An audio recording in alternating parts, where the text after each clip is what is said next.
हम लोगों ने कल जो स्टार्ट किया था वो डायमेंशन का केस था, और डायमेंशन का केस जब स्टार्ट किया था आपको ये स्क्रीन दिख रही होगी। हम लोगों ने कल ग्रेविटेशन का भी केस अभी नहीं देखा, लेकिन हमने ये स्टार्ट किया था यूनिट एंड मेजरमेंट, ठीक है ना। तो प्रेशर की dimension, stress, energy, density, models of plasticity, इनकी डायमेंशन सेम है। वर्क, एनर्जी, टॉर्क, इनकी भी डायमेंशन सेम है। पावर की डायमेंशन था। ग्रेडियंट बताया था, anything divided by length is called gradient. फिर मैंने कहा था अगर कहीं रेट लिखा हो, रेट, अभी मैंने ग्रेडियंट बताया, अगर कहीं पर रेट लिखा होता है, रेट, इसका मतलब क्या होता है, क्वांटिटी डिवाइडेड बाय टाइम। कहीं पर भी आपको रेट लिख दे, जैसे कि अगर आपको लिखता है वेलोसिटी का रेट क्या है, वेलोसिटी का rate, this is velocity by time. आपको पता है velocity divided by time, this is acceleration, तो दिस इज L1t-2। किसी भी चीज़ का रेट होगा डिवाइडेड बाय टाइम होगा, ग्रेडियंट होगा डिवाइडेड बाय लेंथ होगा। ये तो हो गई कुछ डायमेंशन जो हमने देखी थी। कुछ डायमेंशन ना हमें याद करनी पड़ती है। जैसे मैं आपको एग्जांपल दूं, अगर कोई कहता है सरफेस टेंशन, सरफेस टेंशन की डायमेंशन हो, या फिर अगर आपको बोला जाता है force gradient, anything divided by length is called gradient, force gradient बोले, सरफेस टेंशन बोले, इन सब की जो डायमेंशन होगी, this is force upon length, this is m1L0t-2। तो छोटी सी बात है, ये ध्यान रखेंगे। ये सरफेस टेंशन की बात हो गई। एक टर्म है कोफिशिएंट ऑफ विस्कोसिटी, जो बच्चे 11th क्लास में पढ़ते हैं उनको ये अक्सर पूछा जाता है कि सर कोफिशिएंट ऑफ विस्कोसिटी, ईटा से इसको डिनोट करते हैं, एफिशिएंसी बीटा से डिनोट करते हैं, ध्यान रखना। इसकी डायमेंशन क्या होगी, जरूर याद रखना, m1L-1 t-1, this is coefficient of viscosity. फिर यूनिवर्सल ग्रेविटेशनल कांस्टेंट, फोर्स का फॉर्मूला हम लिखते थे ना बेटा, ग्रेविटेशन में क्या लिखते थे, Gm1m2/r²। इससे आप g की डायमेंशन निकालोगे। अब मैं तो आंसर लिख रहा हूं, आप जब लिख रहे होगे तो कॉपी में एक बार नोट करना, खुद से निकालना डायमेंशन। सो डायमेंशन धीरे धीरे ना लिख लिख करके आपको याद कर लेनी है। This is m-1L3t-2। ये हो गई g की डायमेंशन, कैपिटल G की डायमेंशन। स्मॉल g के बारे में मुझे बोलने की जरूरत नहीं है। स्मॉल g एक्सलरेशन एक ही चीज है, small g acceleration due to gravity, so this is L1t-2। इसके अलावा अगर आपको कहीं एक्सपोनेंशियल फंक्शन मिलता है, एक्सपोनेंशियल फंक्शन, या फिर आपको एक्सपोनेंशियल, यानी आपको पता होगा ई की पावर, एक्सपोनेंशियल की पावर चाहे प्लस हो चाहे वो माइनस हो, या फिर आपको कहीं लॉगरिदमिक फंक्शन मिलता है, लॉगरिदमिक फंक्शन, लॉग का फंक्शन, चाहे उसका बेस 10 हो चाहे ई हो, या फिर आपको कोई ट्रिग्नोमेट्रिक फंक्शन मिलता है, साइन थीटा, कॉस थीटा, कोई भी आपको ट्रिग्नोमेट्रिक का फंक्शन मिल जाए, तीन चीजें मैंने लिखी हैं, exponential function, logarithmic function, trigonometric function, all these functions are always dimensionless. कभी डायमेंशन नहीं होगी एक्सपोनेंशियल की, लॉगरिथमिक की, ट्रिग्नोमेट्रिक फंक्शन की डायमेंशन कभी नहीं होगी। साइन थीटा लिखते हो, थीटा डायमेंशनलेस होता है, चाहे वो डिग्री में बोला जाए चाहे रेडियन में। एक्सपोनेंशियल फंक्शन, जैसे अगर आपको कहता है ई की पावर m इंटू एक्स लिख दिया, और सपोज करो m मास है, तो x की डायमेंशन जो होनी चाहिए वो जरूर m-1 होनी चाहिए। क्यों, क्योंकि ये एक्सपोनेंशियल फंक्शन है, जो भी पावर होगी डायमेंशनलेस होगी। कैसे डायमेंशनलेस होगी, ये मास है, ये x है, x is not length, x unknown quantity है, तो मास है तो x जरूर 1/m होगा, तभी तो mm कैंसिल होंगे। आई थिंक आप समझ रहे हो, e की पावर mx, m है, x 1/m होगा तभी कैंसिल होंगे, 1 आएगा, डायमेंशनलेस आएगा, तो ये x इक्वल टू m-1 आ गया। तो तीनों फंक्शन जो होते हैं वो हमेशा डायमेंशनलेस होते हैं, ये अभी आपको मैंने बताया। फिर इसके अलावा जब हम बात करते हैं साइन की, प्लस साइन, माइनस साइन, अगर दो फंक्शन के बीच में, दो क्वांटिटी के बीच में प्लस का साइन हो, माइनस का साइन हो, इक्वल का साइन हो, तो डायमेंशन हमेशा सेम होगी। आप कहें सर कैसे सेम होगी, अगर मैं आपसे कहता हूँ 2 kg में 5 मीटर ऐड कर दो, आप कर सकते हो, कभी नहीं कर सकते, क्वेश्चन ही गलत है तो सॉल्व कैसे करोगे। केजी में केजी ऐड हो सकता है, ग्राम ऐड हो सकता है, मीटर में मीटर ऐड हो सकता है, सेंटीमीटर, किलोमीटर, लेंथ ही तो ऐड होगा। केजी में मीटर नहीं ऐड हो सकता, ना ऐड हो सकता है, ना प्लस हो सकता है, ना माइनस हो सकता है। तो इसमें गलती क्या है, गलती यह है कि दोनों की यूनिट्स नहीं डिफरेंट है, दोनों के डायमेंशन डिफरेंट है। यूनिट तो केजी और ग्राम की भी डिफरेंट होती है। तो अगर आप कहें सर दोनों की यूनिट डिफरेंट है, that statement will be wrong, क्योंकि केजी और ग्राम की भी यूनिट सेम डिफरेंट है, मीटर और सेंटीमीटर के भी डिफरेंट है, केजी और मीटर की भी डिफरेंट है। तो हमें समझना है कि दोनों की डायमेंशन सेम नहीं है, मास के साथ मास ऐड होगा, लेंथ के साथ लेंथ ऐड होगी। तो अगर मुझे कहता है कि ये क्या टर्म बना, ये जो प्लस माइनस और इक्वल का साइन है इसको हम बोलते हैं प्रिंसिपल ऑफ होमोजीनियटी ऑफ इक्वेशंस। बड़ी सिंपल सी बात है, अगर आप इसका नाम ना भी लें तो भी आपको पता है कि भाई प्लस या माइनस साइन तभी लगेगा जब सेम टाइप की डायमेंशन होगी। यानी अगर मैं कहता हूं कि x plus y minus z बराबर a है तो जरूर सबकी डायमेंशन सेम होगी। डायमेंशन को स्क्वायर ब्रैकेट से शो करते हैं, यानी x की डायमेंशन, y की डायमेंशन, z की डायमेंशन, a की डायमेंशन हमेशा सेम होगी। तो अगर x plus y minus z है, मुझे पूरा टर्म देखना है, जो भी टर्म प्लस में आ रहा है माइनस में आ रहा है। अगर x लेंथ है तो y लेंथ ही होगा, z लेंथ होगा, इक्वल टू लेंथ बनेगा। इक्वल टू में चाहे ज़्यादा हो या कम हो, डायमेंशन तो लेंथ की रहेगी, यूनिट तो मीटर सेंटीमीटर ही रहेगा, तो इसलिए इन सब की डायमेंशन सेम है। ये मत सोचना कि सर आपने तो प्लस माइनस हटा के इक्वल कर दिया, प्लस माइनस नहीं हटाएं, प्लस माइनस हटा के इक्वल किया है डायमेंशन में। मैंने x और y और z और a इक्वल नहीं किया, मैंने x की डायमेंशन स्क्वायर ब्रैकेट लगा तो डायमेंशन है, x y z और a की डायमेंशन मैंने इक्वल की है। अगर मान लो मैं आपको कहूं कि a plus v t plus b m, देखते जाना, minus c by t equal to d है। आपसे कहता है जी ए बी सी डी की डायमेंशन बताओ। क्या करना है, देखो कोई क्लू दिया, इसमें क्लू ढूंढते हैं। ए तो पता ही नहीं क्या है, ए बी सी डी मुझे नहीं पता, निकालना है। जहां टी लिखा है ना वहां पे टाइम है, ध्यान से देखना। जहां दो जगह मैंने टी लिखा है, जहां एम लिखा है ना वो मास है, मास। और जहां पे आपको एम हो गया, टी हो गया, वी लिखा है वो वेलोसिटी हो गया। कैसे सॉल्व करें इसको, कोई क्लू मिला आपको? देखो पहला ए से नहीं मिला, बी एम से नहीं मिला, बी नहीं पता, सी बाई टी में सी नहीं पता, डी तो बिल्कुल भी नहीं पता, वी टी तो पता है, velocity into time. What is velocity into time? This is displacement, ये आप अच्छे से जानते हैं। मुझे क्लू मिल गया, we T is the displacement, we T displacement है, बहुत बड़ी बात पता लग गई। वी टी पता है, ए की डायमेंशन क्या होगी, प्लस है, ए की डायमेंशन भी वी टी, यानी ए की डायमेंशन लेंथ की डायमेंशन आ गई। अब एक क्लू मिल गया ना, क्लू को पकड़ के आप सारी चीज सॉल्व करते चल जाएंगे। वी टी की डायमेंशन डिस्प्लेसमेंट, ए की डिस्प्लेसमेंट, बी एम की भी तो डिस्प्लेसमेंट ही है, बी एम भी डिस्प्लेसमेंट है, तो b m equal to l लिखा, तो बी की डायमेंशन एल बाई एम, तो डायमेंशन आ गई L1 M माइनस 1, बी की डायमेंशन आ गई। और कुछ मिल रहा है क्लू? हाँ, C बाई टी है, प्लस है माइनस से फर्क नहीं पड़ता, C बाई टी भी वेलोसिटी इंटू टाइम है, डिस्प्लेसमेंट है, L है। देखते चलना आप, साथ साथ मेरी बात भी सुनते रहना। L into T, L capital T लिखना है डायमेंशन में, टी बराबर L इंटू टी आ गया।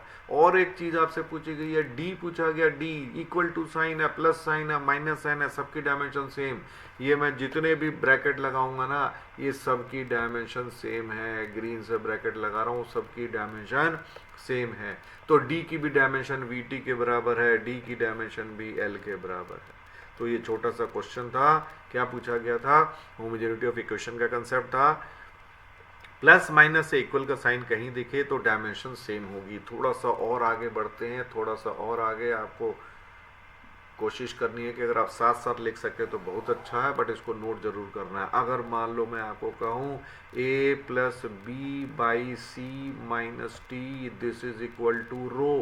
रो मीन्स डेंसिटी, डेंसिटी के बारे में मुझे निकालना है। डेंसिटी आपको पता है मास अपॉन वॉल्यूम। डायमेंशन अगर मैं देखूं वॉल्यूम L3 है, ऊपर जाके L-3। अब मुझे कहता है जी डेंसिटी दे दिया, टी फॉर टाइम दे दिया, ए बी सी की डायमेंशन बताओ। अब अगर मैं ना बोलूं तो अगर आपके दिमाग की अगर मैं पढ़ना शुरू करूं तो कई बच्चों को तुरंत समझ में आ रहा होगा कि सर इसमें सी की डायमेंशन तो देखते ही पता लग गई। क्या डायमेंशन पता लग गई? ए और बी तो नहीं पता लगा, बीच में साइन दिख गया मुझे, माइनस का साइन, माइनस का साइन दिखा, इसका मतलब जो टी की डायमेंशन है वही सी की डायमेंशन है, यानी सी की डायमेंशन आ गई टी, कैपिटल टी, टाइम की डायमेंशन। अब सी में से टाइम माइनस हुआ, टाइम से टाइम माइनस हुआ, माइनस करके बनेगा क्या, टाइम ही तो बनेगा, कम हो जाएगा, माइनस हुआ वैल्यू कम हो जाएगी। ध्यान से समझेंगे, a plus B by C minus T, वो टाइम हो गया time, this is equal to rho. अब जैसे मैंने कहा था जितने प्लस माइनस साइन है सबको हटा के इक्वल का केस कर देना, इक्वल कर देना।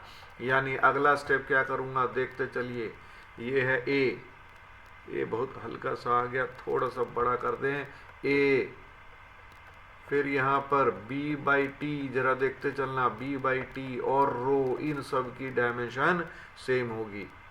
ए बी बाई टी रो की डायमेंशन, ए की डायमेंशन पता लग तो गई, रो के बराबर है। ध्यान से देखना, ए प्लस बी बाई टी बराबर रो, जहाँ प्लस का साइन है, माइनस साइन है, इक्वल साइन है, हटाएंगे और उसकी जगह स्क्वायर ब्रैकेट लगाएंगे और इक्वल का साइन लगाएंगे। प्लस मैंने हटा दिया बी बाई टी और यहाँ लिख दिया रो, तो फिर ए की डायमेंशन रो के इक्वल आ गई, रो था डेंसिटी m1l-3। फिर मुझसे क्या पूछ रहा है, पूछ रहा जी b बाई टी की डायमेंशन बताओ, b बाई टी भी रो है, दिस इज m1l-3, तो b की डायमेंशन आ गई m1l-3 t की पावर 1, तो ये b की डायमेंशन आ गई। जितने ज़्यादा क्वेश्चंस की आप प्रैक्टिस करेंगे ना, उतना आपका कॉन्फिडेंस बढ़ेगा, उतना आपको लगेगा कि हाँ फिजिक्स उतनी टफ नहीं है। कुछ क्वांटिटी की ना मैंने कल बात की थी कि कुछ की डायमेंशन सेम है, जैसे आप याद करो स्ट्रेस की, प्रेशर की, एनर्जी डेंसिटी की, मॉडुलस ऑफ इलास्टिसिटी की। फिर मैंने कहा था कि वर्क की, एनर्जी की, टॉर्क की डायमेंशन सेम है। फिर एक टर्म है angular momentum, angular momentum, angular momentum के दो फॉर्मूले हम यूज करते हैं, एक आई ओमेगा यूज करते हैं और एक एम वी आर यूज करते हैं। देखना जी, mass into velocity into are, R radius बोलो डिस्टेंस बोलो एक ही बात है, M V R. Dimension put करना शुरू करूं तो ये m1 वेलोसिटी का l1 t minus 1 r l की पावर 1 क्या बन गई डायमेंशन एंगुलर मोमेंटम की, m1 l2 t minus 1, m1 l2 t minus 1। फिर एक और आपको याद होगा, प्लैंक्स कांस्टेंट पढ़ते थे एनर्जी से रिलेटेड, प्लैंक्स कांस्टेंट, एनर्जी का फॉर्मूला था ना E equal to H nu, H था Planck's constant 6.6 10 to the power -34 joule into second है। कई बच्चे खुशी के मारे बोलते हैं सर जूल पर सेकंड है, अरे जूल पर सेकंड तो एनर्जी बाई टाइम है, वो पावर की डायमेंशन है, ये एंगुलर मोमेंटम है एच इंटू न्यू, तो एच जो हो गया this is joule into second, this is Planck's constant. New हो गया frequency.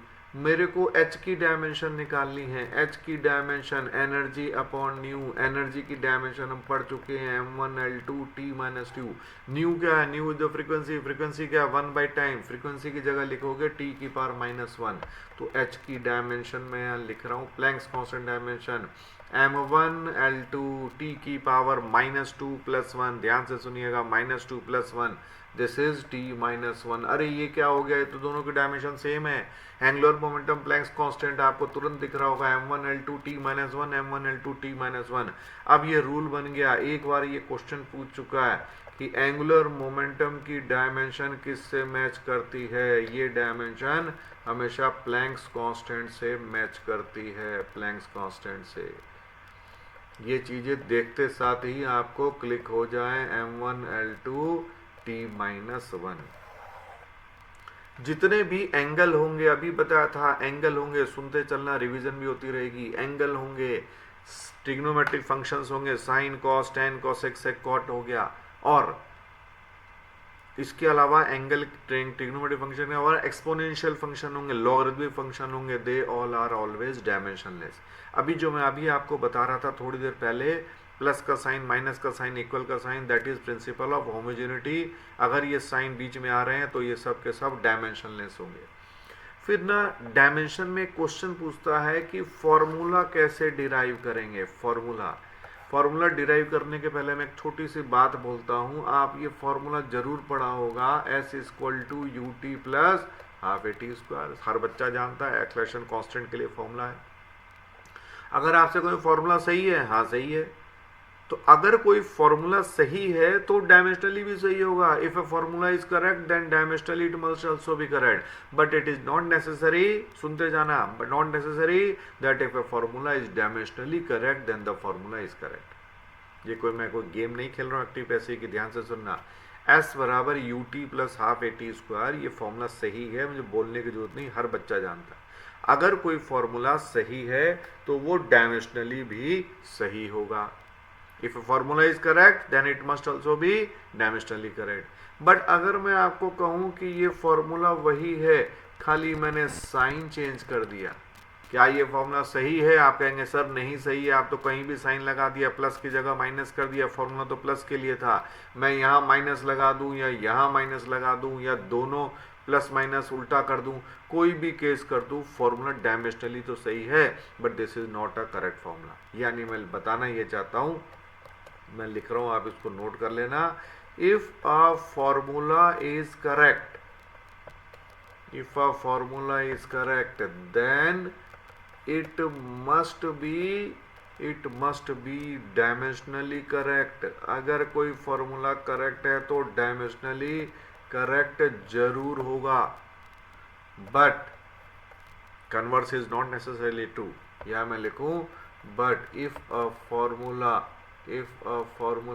Is dimensionally correct, if a formula is dimensionally correct, इसको थोड़ा सा ऊपर कर दें, if a formula is dimensionally correct then it is necessary, नहीं, it is not necessary that formula is correct। छोटी सी बात है, अगर कोई फॉर्मूला डायमेंशनली सही है तो जरूरी नहीं कि करेक्ट फॉर्मूला होगा। U T minus half A T square dimensionally सही है बट फॉर्मूला करेक्ट नहीं है। अगर कोई फॉर्मूला करेक्ट है तो जरूरी है कि वो डायमेंशनली करेक्ट होगा। तो छोटी सी बात है। वैसे ही मैं एक छोटी सी बात और बता रहा हूँ, छोटे छोटे मैंने कहा था आपको पॉइंट देता जाऊंगा, जब आप न्यूमेरिकल करते हैं पॉइंट ध्यान रखेंगे। ट्रेडिशनल टीचिंग तो चलेगी ही, बट कई बार आप देखते हो कि असर्शन रीजनिंग के कंसेप्चुअल क्वेश्चन आते हैं, वो इस टाइप के क्वेश्चंस मिलेंगे। अब जैसे मान लो मैं आपको कहूँ कि एक फॉर्मूला मैं आपको दे रहा हूँ, आप आगे पढ़ेंगे लिक्विड चैप्टर में, एक फॉर्मूला दे रहा हूँ पाई PR4 बाई 8 ईटा एल। ईटा मैंने अभी थोड़ी देर पहले बताया coefficient of viscosity, this is M1 L-1 T-1। L length है या P प्रेशर है और R यहाँ रेडियस है। ये जो फॉर्मूला है, आप लिक्विड चैप्टर जब पढ़ाऊंगा तो आपको ये पता लग जाएगा, this is Poiseuille equation. Poiseuille equation कहते हैं इनको। Volume rate of flow through a pipe होता है, ये कैलकुलेट करते हैं। Q equal to pi PR4 by 8 eta l, तो आ गया। P प्रेशर, मैंने आपको सारी चीजें बता दी। ये वॉल्यूम इक्वेशन है, वॉल्यूम रेट ऑफ फ्लो है, L की पावर 3 T-1 है, दिस इज कॉल्ड पॉइजली इक्वेशन। ये फॉर्मूला डायमेंशनली आप डिराइव ही नहीं कर सकते, कभी नहीं डिराइव कर सकते। आपके क्यों नहीं डिराइव कर सकते? 4 क्वांटिटी है, PR4 ईटा एल, सब तो लिखा हुआ है, इसलिए कि 2 क्वांटिटी की डायमेंशन सेम आ गई। अगर कभी किसी फॉर्मूले के डेरिवेशन में 2 या 2 से ज्यादा क्वांटिटी की सेम डायमेंशन आती है, you can never derive that formula. Reason क्या, मैं आपको एग्जांपल देता हूं। पाई बाई 8 तो चलो कांस्टेंट है, पाई बाई 8। PR की डायमेंशन लेंथ है, L की पावर 4 लिख दिया मैंने अभी, खाली इसी L की डायमेंशन लिख रहा हूं, यहाँ L लिख दिया। ये क्या बन गया, L की पावर 3 पाई P L की पावर 3 बाई 8 ईटा। अरे ये भी तो सही है, फॉर्मूला डायमेंशनली तो सही है। L की जगह R लिख दो, क्या फर्क पड़ रहा है? अगर मैं इसको ऐसे लिखना चाहूँ, देखना, PR की पावर 4 की जगह R की power 5 by 8 eta L square, ये भी तो सही है। R की पावर 5 दैट इज L की power 5 dimensionally by L square, L की पावर 3, यहाँ भी L की पावर 3, यहाँ भी L की पावर 3। अब ऐसे में लिखना शुरू करूँ तो बोर्ड भर जाएगा, लेकिन इसका आंसर कभी पता नहीं चलेगा। यानी कि एक बात फिर से बता रहा हूँ, ये मैं लिख नहीं रहा हूँ, बट ये बात ध्यान रखिएगा कि अगर कभी कोई इक्वेशन में जो वेरिएबल होते हैं, अगर किसी 2 वेरिएबल की डायमेंशन सेम है, then you can not derive that formula by using dimension analysis. Dimensional method से वो फॉर्मूला डिराइव ही नहीं कर पाओगे, आपको पता ही नहीं कि ये भी सही है डायमेंशनल, ये भी सही है और ये भी सही है, इसीलिए वो फॉर्मूला आप डिराइव नहीं कर सकते। ये बात मुझे बतानी थी, इस बात को आप फिर से एक बार देख लेना जो मैंने बताया है, और इसको हमेशा नोट करके रखिएगा। अब जब मैंने कहा डायमेंशनली फॉर्मूला कोई डिराइव करना है, डायमेंशनली फॉर्मूला डिराइव करना है, जैसे मान लो मैं आपको कभी कहता हूँ, कुछ क्वेश्चन हम ऑप्शन देके सॉल्व करते हैं, कुछ क्वेश्चन हम सॉल्व करके सॉल्व करते हैं, और कुछ क्वेश्चन हम पिछले जो फिजिक्स की नॉलेज है उसको अप्लाई करके चीज़ों को कोरिलेट करके कहते हैं। जैसे अगर मैं आपसे कहूँ कि फोर्स डिपेंड ऑन देखिएगा question, force depend on mass, velocity and length. कहेगा इनमें रिलेशन बताओ। अब एक तो तरीका है कि मैं इसको डिराइव करूं, अभी मैंने डिराइव का तरीका आपको बताया नहीं। एक है कि मैं ऑप्शन देखना शुरू करूं। अब एक और तरीका है कि फोर्स के जितने फॉर्मूले आपने पढ़े ना, थोड़ा रिकॉल करो। फोर्स का फॉर्मूला मास इंटू एक्सेलरेशन पढ़ा है आपने लॉज ऑफ मोशन में। फोर्स का फॉर्मूला प्रेशर इंटू एरिया पढ़ा है। फोर्स का फॉर्मूला आपने वर्क डन अपॉन डिस्प्लेसमेंट भी पढ़ा, वर्क डन भी फोर्स इंटू डिस्प्लेसमेंट था। तो ऐसे तो बहुत सारे फॉर्मूले बन जाएंगे। अगर आपको याद करो, एक सेंट्रीपिटल फोर्स था mv²/r, आपको याद आ रहा होगा, सर्कुलर मोशन यूज करते। अरे सीधा लगाओ, आंसर आ गया, फोर्स की डायमेंशन mv²/r, mv²/l आ गया। ये चीजें ना प्रैक्टिस से आएंगी, ऐसा नहीं कि मैंने बैठा और तुरंत क्लिक हो गया। But the more you practice the more you get the knowledge. जितने ज़्यादा अपने आप को इन्वॉल्व करोगे ना पढ़ाई में, उतने तक इवॉल्व होगे, नई नई चीज़ें आपके निकलते जाएंगी। Force is mv²/l। अब अगर मुझे ऐसा कहता, वेलोसिटी नहीं देता और वेलोसिटी की जगह टाइम दे दिया, मास लेंथ टाइम, तो कोई दिक्कत नहीं है। मास इंटू एक्सेलरेशन होता था, एक्सेलरेशन होता वेलोसिटी बाई टाइम, वेलोसिटी की जगह लेंथ बाई टाइम, तो ऐसा बन गया ml/t²। मुझे मास, लेंथ और टाइम दिया, तो ऐसे भी आप निकाल सकते हो। तो जितने ज़्यादा क्वेश्चन की प्रैक्टिस करेंगे, उतना आपका एक्सपोजर बढ़ेगा, उतना आपका कॉन्फिडेंस आएगा। चलो बेटा, कुछ और हम लोग डायमेंशन की बात करेंगे। कुछ जो हमने 11th क्लास की डायमेंशन पढ़ी, अब हम 12th क्लास की डायमेंशन की बात कर रहे हैं। 12th क्लास में ना हमने पढ़ा था magnetic field. Magnetic field, magnetic field की डायमेंशन के लिए फॉर्मूले कुछ याद होने चाहिए। आपने पढ़ा होगा F=QVB, F=ILB। तो हम लोग फॉर्मूले से स्टार्ट करते हैं। F=ILB, magnetic field, force upon IL। देखते जाओ, फोर्स की डायमेंशन याद कर चुके हो, M1L1 T-2। I करंट है, इसकी एक और डायमेंशन आ गई एम्पियर, एक डायमेंशन और ऐड हो गई। L क्या हो गया, लेंथ हो गया। मैग्नेटिक फील्ड की डायमेंशन M1L0 T-2 A-1। अगर याद हो जाए ना तो बहुत अच्छा, अगर याद नहीं हो रही तो कोई बात नहीं, हमने फॉर्मूला तो पढ़ रखे हैं। तो ILB से हमने B निकाल दिया। अब जैसे ही मैग्नेटिक फील्ड निकली, मैग्नेटिक फ्लक्स निकल जाएगा। Magnetic flux is B into area, area L² multiply करता हूँ, M1L2 T-2 A-1। Magnetic flux आ गया M1L2 T-2 A-1। Magnetic flux की डायमेंशन जैसे ही आपको पता लग गया, आपने एक और फॉर्मूला पढ़ा था सेल्फ इंडक्टेंस का, φ=Li। तो आपको सेल्फ इंडक्टेंस की डायमेंशन φ/I।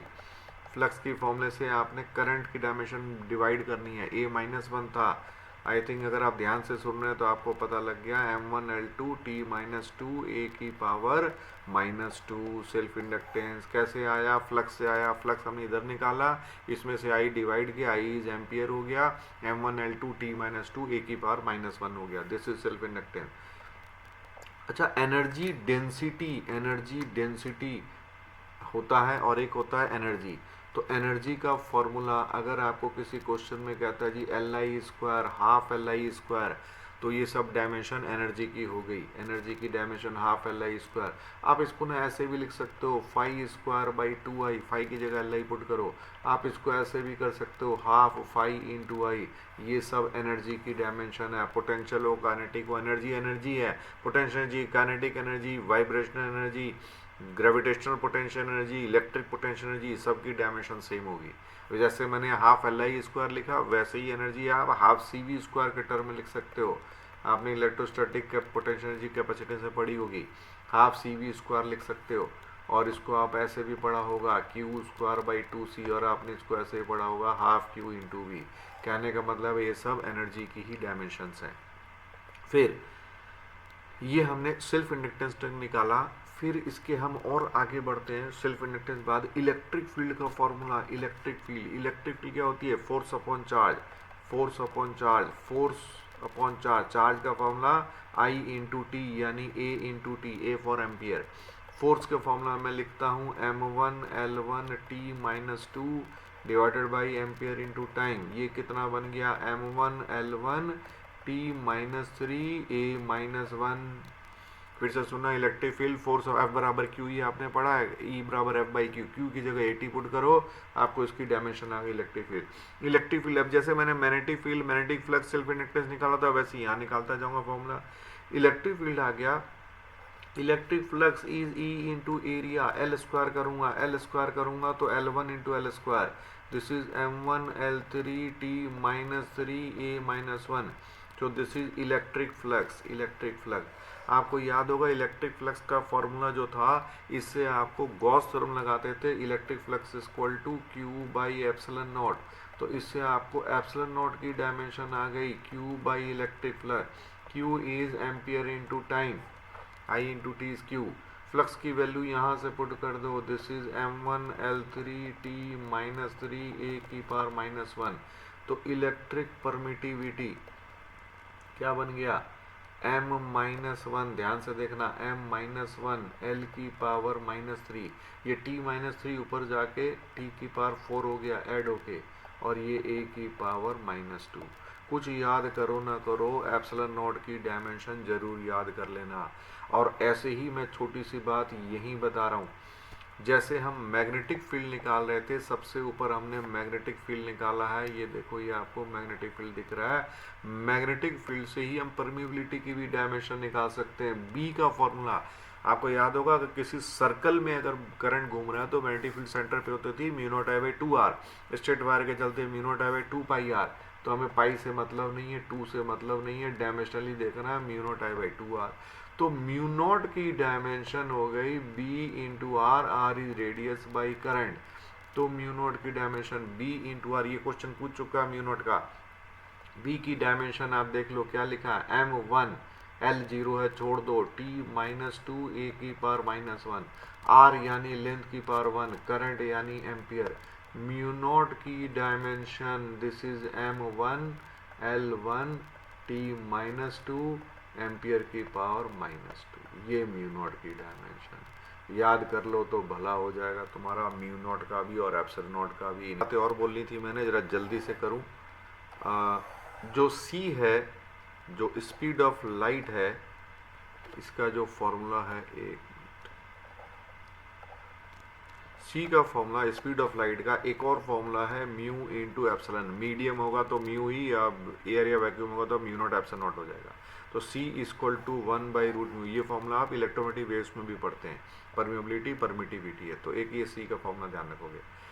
फिर इसके अलावा टाइम पीरियड के फॉर्मूले, टाइम का फॉर्मूला अगर आपको याद है, रेजोनेंस फ्रीक्वेंसी हम पढ़ते थे omega one by root l c, l c r series circuit में रेजोनेंस में, तो टाइम पीरियड हो जाएगा root l c, inductance capacitance का प्रोडक्ट का root, time period, time constant एक होता था r c, resistance into capacitance, ये भी वो टाइम की ही डायमेंशन हो गई, time constant l by r आता था, ये भी टाइम की डायमेंशन है।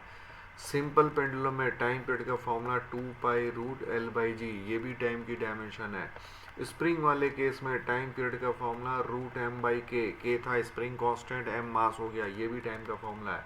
अगर आपको याद हो, एक फिजिकल पेंडुलम था, कंपाउंड पेंडुलम बोलते हैं, two pi under root I by M G D, I हो गया moment of inertia, D distance हो गया, एम जी आपको पता ही है, तो ये भी टाइम पीरियड का ही फॉर्मूला है। एक होता है torsional pendulum, this is root I by c, I moment of inertia, c torsional constant, तो ये भी टाइम पीरियड का ही फॉर्मूला है। तो ये कुछ फॉर्मूले थे जो टाइम पीरियड या टाइम से रिलेटेड थे। अगर आप टाइम बराबर डिस्टेंस बाई स्पीड करोगे, वो तो ऑब्वियसली आपको पता है। टाइम का फॉर्मूला आपको याद होगा, 2h बाई जी काइनेमेटिक्स में पढ़ते थे, वो भी टाइम का ही फॉर्मूला है।